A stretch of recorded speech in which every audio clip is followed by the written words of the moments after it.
Wasn't great. He would have been third or fourth there around. So a little bit of work to do, but the track is ramping up very quickly. This new surface, which is remarkably bumpy for a new surface, is just getting quicker and quicker. And a word on the engine penalty. Just going to be the five places that you'll be taking for replacing that. Yeah. Unfortunately, unavoidable, but we limited it to the 5 places. So we've elected to take it here because it is a track that tends to be open to overtaking. Okay, Christian, you're probably aware that we're going to.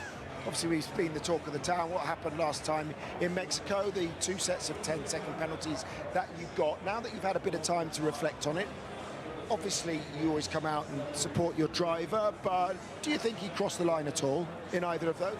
Look, I think, you got a reaction, as I said last week, from Austin into that race, and for me the first one was still very, very harsh. I understand the second one, but I think the first one I still struggle to understand, particularly when we'd seen the data afterwards. You could see Lando come off the brakes, take extra speed.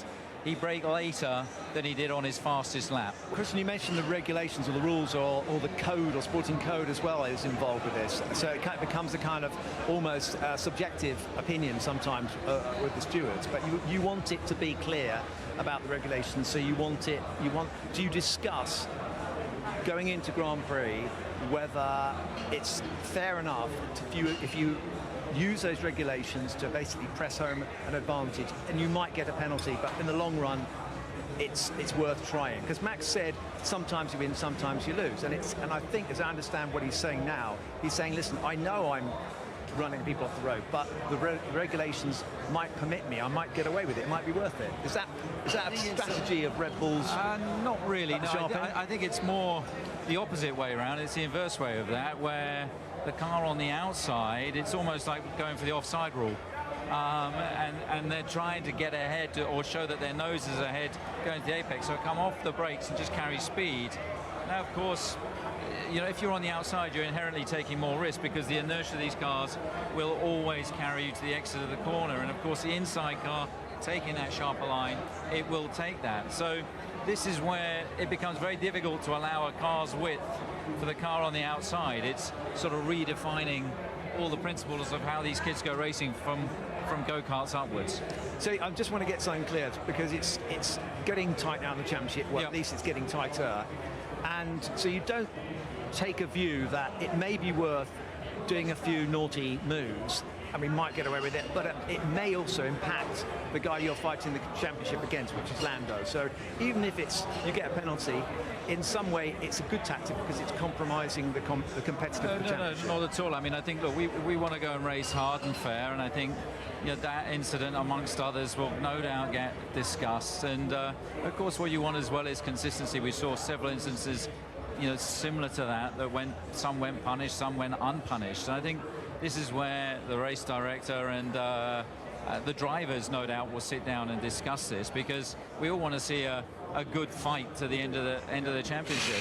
Max wants it, we as a team want it, but the rules of engagement have got to be clear, and it shouldn't be overcomplicated. It doesn't need to be like a cricket manual for an overtake. It should. I've never seen a cricket manual. Okay, so I think they just need to keep it simple. All right. So Christian, I just want to pick up on these points. I know we talk about other drivers and their driving styles, but if we talk about Max and we take it in the seat, every driver is going to have their driving style. Every driver is going to play the game differently. So in these incidents, do you think that this is Max driving instinctively, or is it Max playing the game the way he knows he can get away with it? It's the instincts of a race driver, and Max will always go for the gap. He'll always be hard at the apex of a corner. I mean, at risk of I maybe don't coming think out on top. he's driving on instinct at that point in time, and from all the experience that you've drawn on your earlier career, he's not thinking about a rule book at that point of a braking zone. So he's fighting to try and keep his position. We could go on for hours. There's lots more questions I'd like to ask you, but just before you go, because I know you do have to go, Sergio Perez and where we are with him. He's had a tough season, by his own admission. Probably his poorest season of all time. And if you to have it just was awful for him at his home race last time out, wasn't it? The way that everything went for him. What we said to him, where are you with him at the moment? Can you see him keeping that seat for next year?